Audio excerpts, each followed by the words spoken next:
Before we begin, I need to show you how historical power is removed. This is a Reconstruction era document from the Mississippi Archives. The document describes Reconstruction as Negro rule, and then clarifies what that meant at the time. Negro rule, or even better, black heels on white necks. That language wasn't written later, it was written then. This is a Reconstruction era document from the Mississippi Archives. What matters here isn't the event itself, it's the framing. Because when power changes, the first thing that changes is the language used to describe it. This wasn't confined to one state. The same process unfolded elsewhere, including Wilmington, North Carolina. What happened mattered less than how it was later described. And this is the part most people miss. This process didn't begin in America. It was inherited.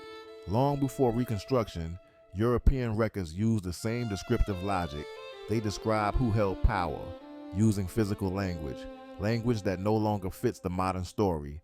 These are what I call swarthy sketches of Europe. Let's begin with the earliest description. The visuals you're seeing are curated period European art. Everything you're about to see tonight comes with a rule. No modern racial categories, no retrofitting 21st century language onto pre-modern people. We will use their words, their images, their symbols, because before the 19th century, Europeans already had a vocabulary for complexion: swarthy, tawny, dusky, brown, Moorish. These were not geographic guesses, they were physical observations. As we move through these images, and as I scroll directly through the primary sources on screen, pay attention to one thing: how consistent the record is, and how uncomfortable that consistency later became. What you are looking at is not an interpretation, it is a record. Before the modern era imposed rigid racial categories, European artists, chroniclers, and heralds described people the way they saw them, using the vocabulary of their own time. Words like swarthy, dusky, tawny, and brown were not symbolic. They were observational. This work does not ask you to accept a new narrative. It asks you to observe an older one. Across paintings, sacred icons, sculpture, and coats of arms, we find a visual continuity. Figures of rank, devotion, and authority rendered with the dark complexions, recorded plainly and repeatedly in the pre-modern European world. Sketches of a Swarthy Europe is an examination of that visual record, presented without modern retrofitting, without correction, and without apology. We begin by seeing what was already there. Before we examine the images themselves, we need to establish the lens through which they are being read. First, the vocabulary. Prior to the 19th century, European sources used terms such as swarthy, tawny, dusky, and Moorish as physical descriptors. These words were applied to nobles, saints, soldiers, and rulers, and they described appearance, not modern racial categories or geography. Second, artistic convention. In pre-modern art, dark complexion was often intentional. Artists used contrast deliberately to emphasize lineage, temperament, sanctity, or status. We distinguish between technical pigment limitations and purposeful visual choices made by the artist. And finally, the objective. This work does not retrofit modern racial binaries onto the past. We preserve the visual record as it appears, interpreted within the worldview that produced it.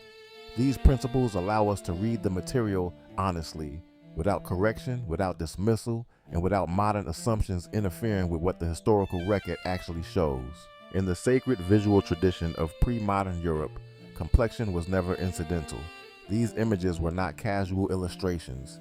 They were theological statements, crafted within strict iconographic rules and repeated across generations. Notice the deliberate pigmentation of these saints.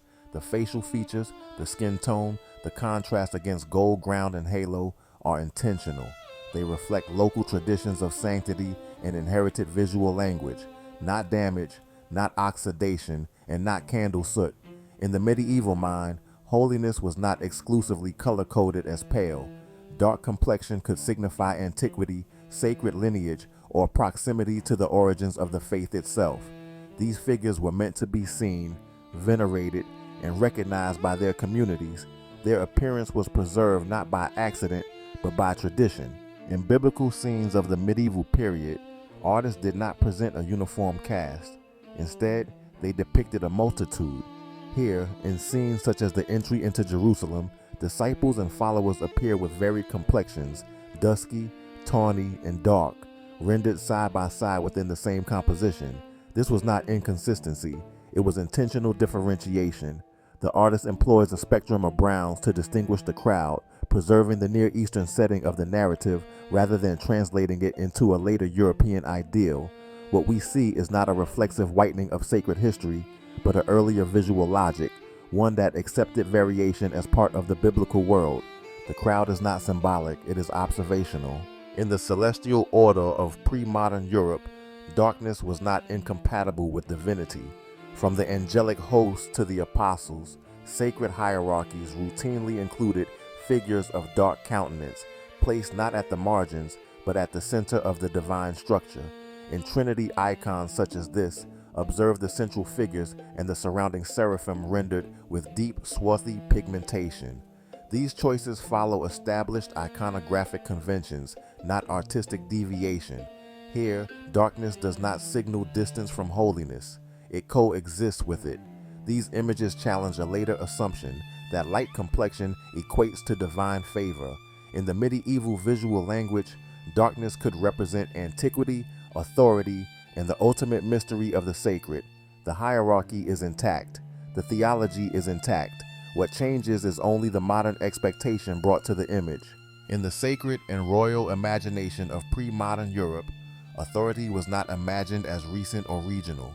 It was imagined as ancient.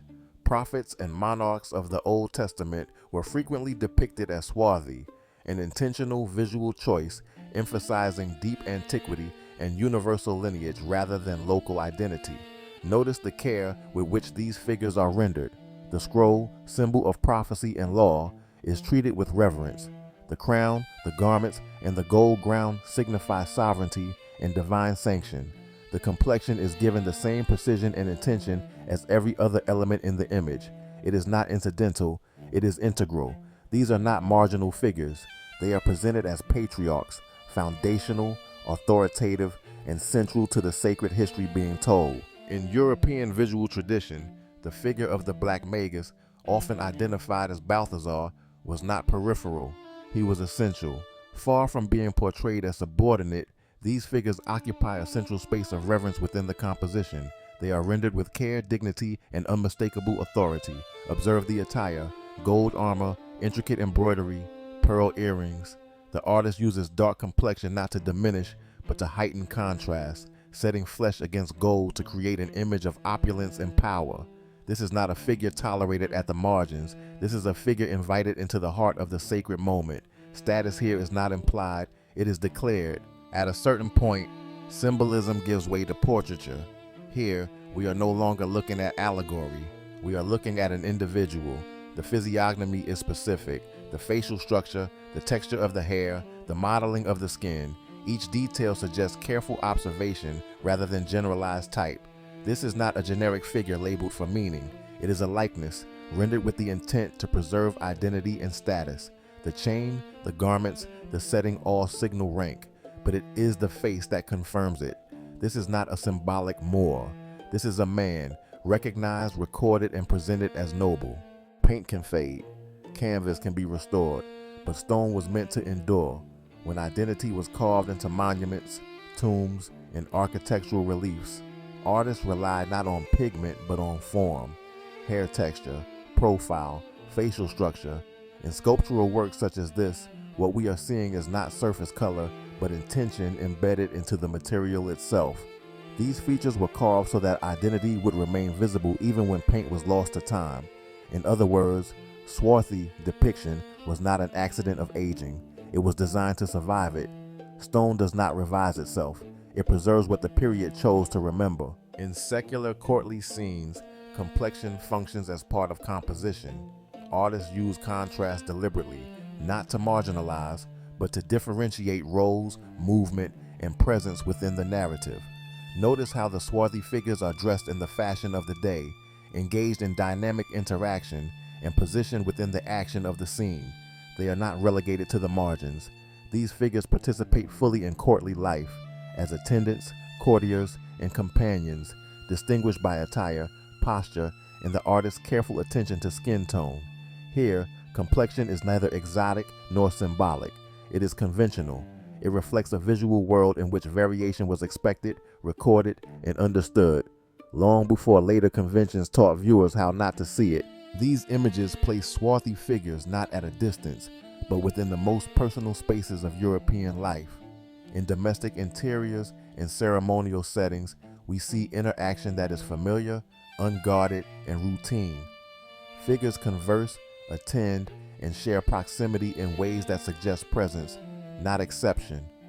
Whether at a bedside or within a tapestry garden, these scenes reveal a world in which variation was woven into daily life. There is no emphasis on difference here, no visual alarm, only participation, quiet, normalized, and understood by the people who created and viewed these works. When these images are viewed together, a pattern emerges. Across centuries, across regions, and across artistic mediums, the visual record remains consistent. The presence of swarthy figures is not isolated. It is continuous.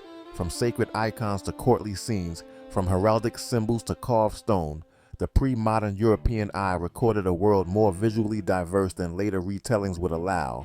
This is not a rediscovery. It is a rereading. By returning to period vocabulary and artistic convention, we recover a history that was never erased, only overlooked. The record was always there. All that changed was how we were taught to see it.